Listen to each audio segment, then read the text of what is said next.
اب حضرت امام حسین رضی اللہ تعالیٰ عنہ تنہا رہ گئے، ایک ایک کو رخصت کر رہے تھے شہادت کا دولہا بنا کر، لیکن اب امام حسین کو رخصت کرنے والا کوئی موجود نہیں ہے۔ آپ گھوڑے پہ سوار ہوئے، میدان کربلا کی طرف ایڑ لگائی، خیمے کے اندر جو خواتین تھی وہ جانتی تھی جو اس راستے گیا پھر پلٹ کے نہیں آیا، اس کی لاش حضرت امام اپنے کندھوں پہ اٹھا کے لائے ہیں۔ اب اس حسین ابن علی کی لاش کون اٹھائے گا؟ کہا سب نے کہ حسین نہ جائیو، کہا میں نانے کے دین کے لیے جا رہا ہوں۔ میدان عمل میں گئے، تیغ براں چمکی، لوگوں کے سر کاٹ رہی ہے، آواز آ رہی ہے یہ کون ذی وقار ہے، بلا کا شاہ سوار ہے، لباس ہے پھٹا ہوا، غبار سے اٹا ہوا، لخت لخت کٹا ہوا، پھر بھی ہے ڈٹا ہوا، تمام جسم نازنی چھدا ہوا کٹا ہوا، پھر بھی ہے ڈٹا ہوا، یہ نبی کا نور عین ہے، یہ بال یقین حسین ہے۔ حسین ابن علی نے کربلا کے تپتے ہوئے ریگزار کے اندر وہ عظیمت کی داستانیں رقم کی اور پھر بوچھاڑ تیروں کی، ایک تنہا سید زادہ اور ہزاروں تیر چاروں سمت سے ان کے اوپر برسنے لگے، کسی نے نیزہ مارا، کسی نے تیر مارا۔ جب حضرت امام حسین گھوڑے کی زین سے نیچے اترے تو اس وقت آپ کے بدن پر 33 زخم تلواروں کے تھے، 34 نیزے کے انیاں آپ کے جسم کے اندر کھبی ہوئی تھی، اور محتاط روایات کے مطابق جب بعد میں آپ کا پیراہن اتارا گیا تو اس کے اندر 113 سوراخ تیروں کے نکلے، اور وہ تیر جسم میں پیوست تھے، اور جب گھوڑے کی زین سے فرشے زمین پر گرے لگا جس طرح ریحل سے قرآن گر گیا ہو۔ حضرت امام حسین رضی اللہ تعالی عنہ جب گھوڑے کی زین سے فرشے زمین پر گرے تو وہ جو تیر جسم میں کھبے تھے وہ اور پیوست ہو گئے، خون مشکبو ریت کے ذروں پہ بہنے لگا، گویا اسلام کا دل دھرتی کے اوپر ہے، کائنات راشے میں آ گئی، کربلا کی دھرتی کا کلیجہ کانپ رہا ہے۔ حضرت ام سلمہ کو حضور نے کربلا کی مٹی دی، کہا جب یہ خون بن جائے تو سمجھ لینا کہ میرا حسین شہید کر دیا گیا ہے۔ وہ مدینے کے اندر خواب دیکھتی ہیں کہ آقا کریم علیہ السلام داڑھی مبارک کے اندر گرد مبارک پڑی ہوئی ہے اور بال الجھے ہوئے ہیں، گھبرا کے اٹھ کھڑی ہوئی کہ کیا ماجرا ہے، اور جلدی سے اس شیشی کو دیکھا تو وہ شیشی کا جو مٹی رکھی ہوئی تھی وہ خون بن گیا تھا، اور آپ نے کہا اہل مدینہ سن لو، حضرت امام شہید کر دیے گئے ہیں۔ ادھر امام حسین خون اور خاک کے اندر تڑپ رہے ہیں، اور آپ کے جسم نازک پر برچھیوں، تیغوں اور تلواروں کے ساتھ جو ہے وہ لوگ وار کر رہے ہیں۔ سنان بن انس نخی آگے بڑھا لیکن سر کاٹنے کی ہمت نہ پڑی، اس نے نیزہ مارا اور آپ کے گلے کے قریب وہ نیزہ پار کر گیا اور خون کا فوارہ پھوٹا۔ زرع بن شریک نے آپ کی پیشانی پہ نیزہ مارا، آپ گھبرا کے گرے، اٹھے اور پھر گر گئے، اور پھر آپ نے اپنی پیشانی سجدے میں رکھ دی، اپنا خون جو تھا وہ چہرے پہ مل لیا۔ حسین نے سرخ رنگ کے خون کا جو خضاب تھا وہ اپنے داڑھی پہ لگا لیا کہ کل میں اپنے نانا کو یہ رنگت بھی دکھاؤں گا۔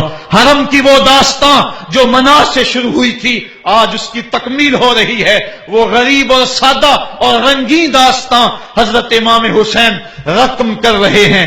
خون سے داڑھی رنگ گئی اور آپ کے ماتھے کے اوپر زرع بن شریک نے وہ جو نیزہ مارا تھا اس سے آپ سنبھل نہ سکے، اٹھ کے پھر نیچے گرے، پیشانی کو سجدے میں رکھا، اور سجدے میں رکھ کے اللہ کی بارگاہ میں آخری لفظ جو میرے امام کی زبان سے نکلے دلوں کی تختیوں پہ نوٹ کر لو اور دیکھو۔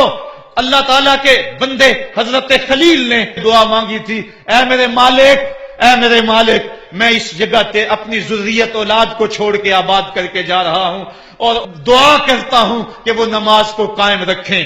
آج اس دعا کی تکمیل کا منظر لوگوں کے سامنے ہے کہ 113 تیر جسم میں کھبے، 34 تلواروں کے گھاؤ، اور وہ بھی راوی کہتے ہیں کہ ایک ایک گھاؤ میں کتنی کتنی تلواروں کے زخم تھے، اور نیزے کی انیاں جسم میں کھبی ہوئی تھی، آپ کے کلیجے کے اندر نیزے کی انی کو توڑ دیا گیا تھا۔ اس موقع پہ حضرت امام حسین رضی اللہ تعالی عنہ نے اپنے آپ کو سنبھال کے پیشانی کو ریت کے اوپر رکھا اور اللہ کی بارگاہ میں آخری لفظ حضرت امام حسین کے لبوں پہ جو مچلے خون نکل رہا تھا اور خولی بن یزید آگے بڑھ کے سر انور کو جدا کرنے کی تیاریاں کر رہا تھا. سنان بن انس آگے بڑھا لیکن کپ کپا کے پیچھے ہو گیا. خولی بن یزید آگے بڑھا, وہ بھی پیچھے ہو گیا. پھر شمر آیا اور شمر آپ کے جسم نازک کے اوپر بیٹھ گیا. حضرت امام حسین نے جب دیکھا تو اس کے بدن کے اوپر برس کے پھل بیری کے نشان تھے. تو حضرت امام حسین کی زبان سے نکلا, صدق اللہ و صدق رسول اللہ, میرے آقا میرے اللہ نے سچ کہا. اس نے کہا کیا سچ کہا؟ کہا ایک دن میں حضور کی خدمت میں حاضر تھا تو حضور نے فرمایا تھا میں دیکھ رہا ہوں ایک چتکبرا کتا میری اولاد کے خون میں منہ مار رہا ہے.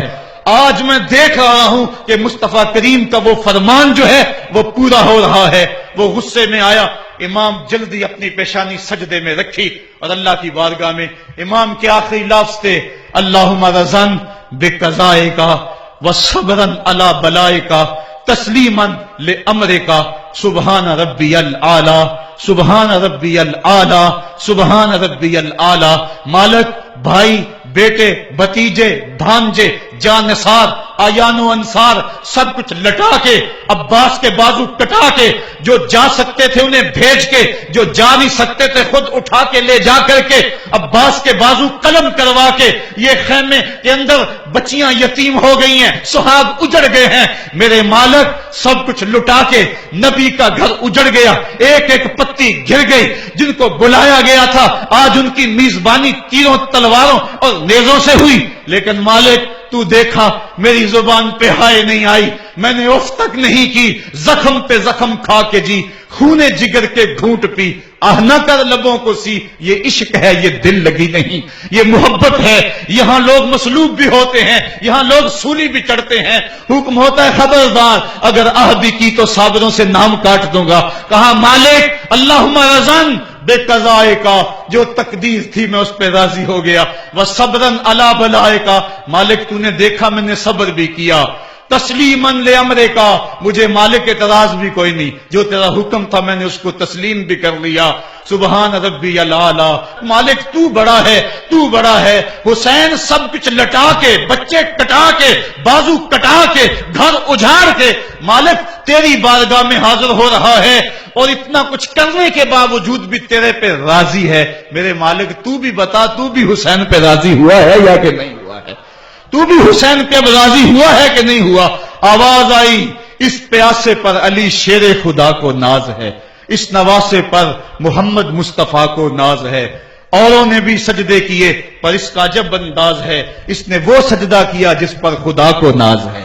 اے حسین ابن علی تم پر سلام, میرے ساتھ مل کے کہہ دو, اے حسین ابن علی تم پر سلام, اے حسین ابن علی تم پر سلام. یہی وقت تھا جب خاندان نبوت لٹ رہا تھا, دوپہر کا وہی سما وہی لمحے. ان ہواؤں کو ہاتھ جوڑ کے کہو ہمارا سلام کربلا والے آقا کے حضور پہنچا دے, اور عرض کرو اے حسین ابن علی تم پر سلام, نازش آل نبی تم پر سلام, تم پہ لاکھوں رحمتیں لاکھوں سلام. اے شہیدان محبت کے امام, لالا گوں لالا بدن لالا کفن, اے چمن اندر چمن, زندگی ہی زندگی تیری حیات, اے حیات اندر حیات. افتخار ملت بیضا ہے تو, رب کعبہ کی قسم یکتا ہے تو. فخر کا دل میں دریچہ باز کرنا چاہیے, جن کا تو آقا ہے ان کو ناز کرنا چاہیے.